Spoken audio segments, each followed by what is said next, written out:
Hey guys, this is BAWLER, and this is news for you. Subscribe right now. Since Russia launched its full-scale invasion of Ukraine, the member states of the North Atlantic Treaty Organization and NATO have consistently stood by Ukraine.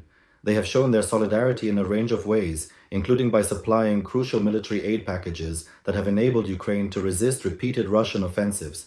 However, despite persistent appeals from Ukrainian President Volodymyr Zelensky, Ukraine has not yet been granted NATO membership or the full range of protections and privileges that come with it. That may be about to change. During a recent high-level summit attended by leading European figures and NATO Secretary-General Mark Rutte, the assembled leaders once again emphasized their unwavering support for Ukraine's eventual accession to NATO. They reaffirmed that Ukraine will one day become a member of the alliance, regardless of any opposition voiced by Russian President Vladimir Putin. This declaration came during the joint Bucharest B9 and Northern European Summit, held on June 2nd in Vilnius, Lithuania. Participants included leaders from multiple Northern European countries such as Sweden and Finland, along with representatives from all 9 member states of the B9 group. The Bucharest 9 was established in 2015 in Romania, comprising Bulgaria, the Czech Republic, Estonia, Hungary, Latvia, Lithuania, Poland, Romania, and Slovakia. Its creation was a direct response to Russia's perceived aggression following its 2014 annexation of Crimea from Ukraine. Given their geographical proximity and shared historical experiences with Russia, these nations were deeply concerned about the risk of future Russian incursions. In response, they committed to mutual cooperation, regularly convening and exchanging intelligence to bolster their collective security.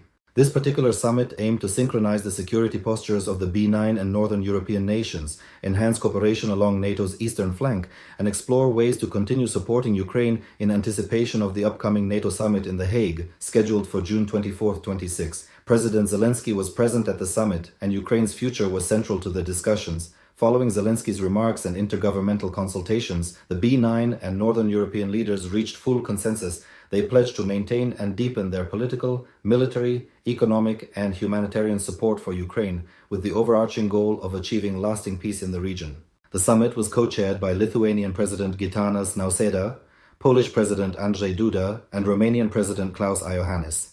These leaders later issued a joint statement summarizing the summit's deliberations and conclusions. The document underscored the persistent threat posed by Russia and highlighted the necessity of a resolute and united NATO stance against Putin's aggression. The statement began by recognizing the critical moment in which the summit took place, a time of worsening global security conditions due to Russia's war of aggression, which continues to cause civilian suffering, loss of life, and violations of international norms. It identified Russia as the most serious, enduring, and direct threat to the Euro-Atlantic area, declaring that NATO must continue to adjust its strategies and remain ready for any possible scenarios. The statement also emphasized the strategic value of the NATO alliance and the collective duty of its members to uphold peace and mutual defense. It noted that participants were moving steadily toward the goal of allocating at least 5% of their GDP to defense spending and related investments. It further called for a revitalized transatlantic defense industrial base, emphasizing faster production, smarter procurement processes, and greater international collaboration. Additionally, the statement condemned Russia's military aggression and censured nations such as Iran, China, Belarus, and North Korea for their support of Moscow. Above all, the statement reiterated the joint commitment to Ukraine's independence, sovereignty, and territorial integrity, emphasizing that these must be respected within Ukraine's internationally recognized borders. It stressed that Ukraine's security is indivisible from that of the wider Euro-Atlantic region. The document pledged to continue supporting Ukraine politically, militarily, economically, and through humanitarian assistance, with the aim of achieving a comprehensive, just, and lasting peace grounded in international law and the UN Charter. This was undoubtedly positive news for Ukraine, but not the most significant announcement of the summit. The most consequential statement came from NATO Secretary-General Mark Rutte. When asked whether Ukraine should be a NATO member by 2030, Rutte left no room for doubt. He pointed to a recent agreement made in Washington, where all 32 NATO allies confirmed that Ukraine is on an irreversible path to membership. This is not tied to any peace settlement or timeline. It is a long-term commitment. Rutte described ongoing efforts to build this path, including the new command in Wiesbaden, Germany, and ongoing operational cooperation, such as the JTAC program in Poland, which gathers battlefield insights.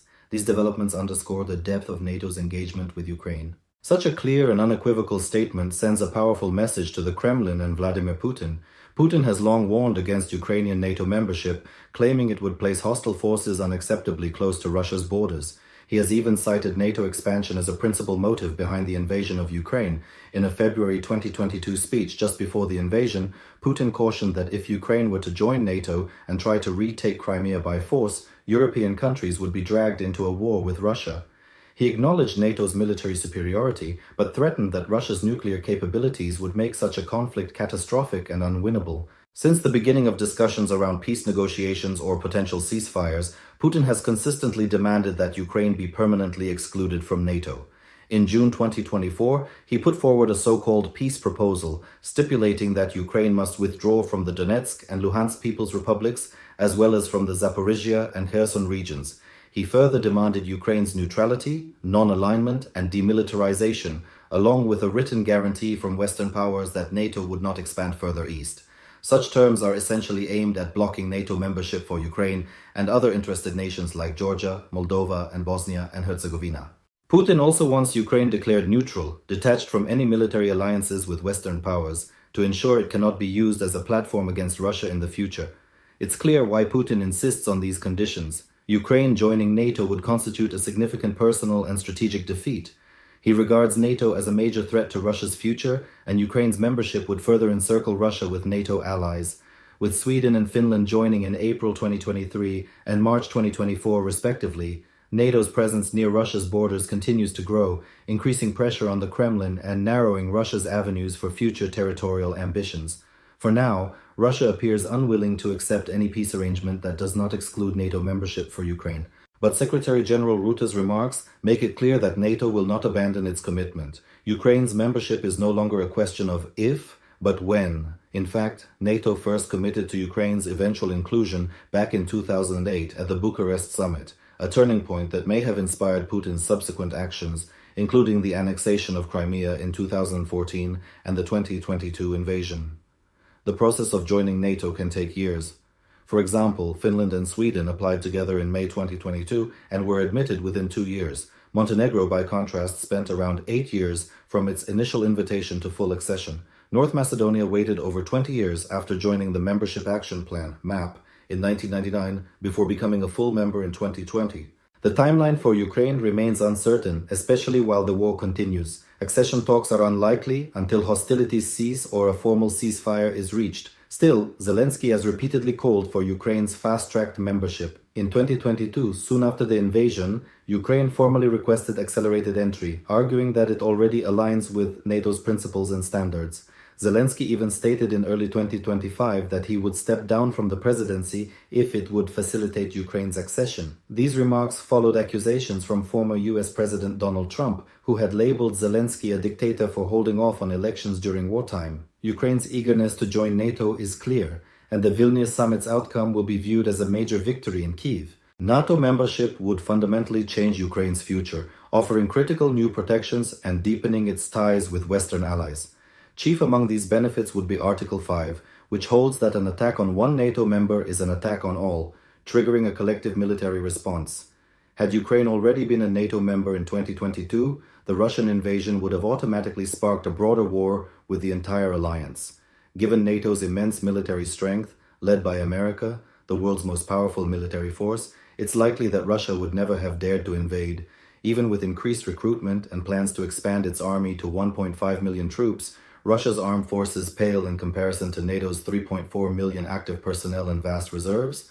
NATO also surpasses Russia across virtually all combat domains, air, sea, and land. In the air, NATO boasts over 22,000 aircraft compared to Russia's 4,300. At sea, NATO fields more than 1,100 military vessels, including 16 aircraft carriers, versus Russia's 419 ships and lone carrier. On land, NATO holds more than 11,000 tanks, double Russia's estimated 5,750. In a direct conflict, even with home field advantage, Russia would almost certainly be overwhelmed. NATO's true strength lies in its coordination, 32 nations pooling resources, intelligence, and military expertise. This collaborative structure forms the most formidable deterrent in modern history. Even Putin, who has dramatically increased Russia's defense spending, would be ill-advised to challenge such a force. The only area where Russia equals NATO is in nuclear weapons. NATO's three nuclear powers, the US, UK, and France, together hold around 5,177 nuclear warheads, roughly equal to Russia's estimated 5,459. But a nuclear war would bring catastrophic consequences for both sides and is highly unlikely to be seriously pursued. If Ukraine is able to reach a ceasefire and secure NATO membership, it would become far less vulnerable to future Russian aggression.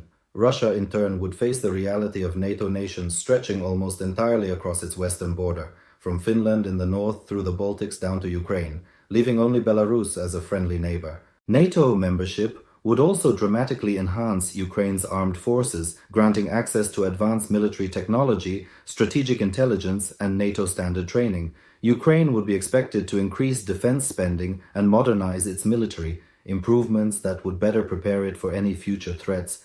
Economically, NATO membership would boost investor confidence, attract international trade, and support long-term national development.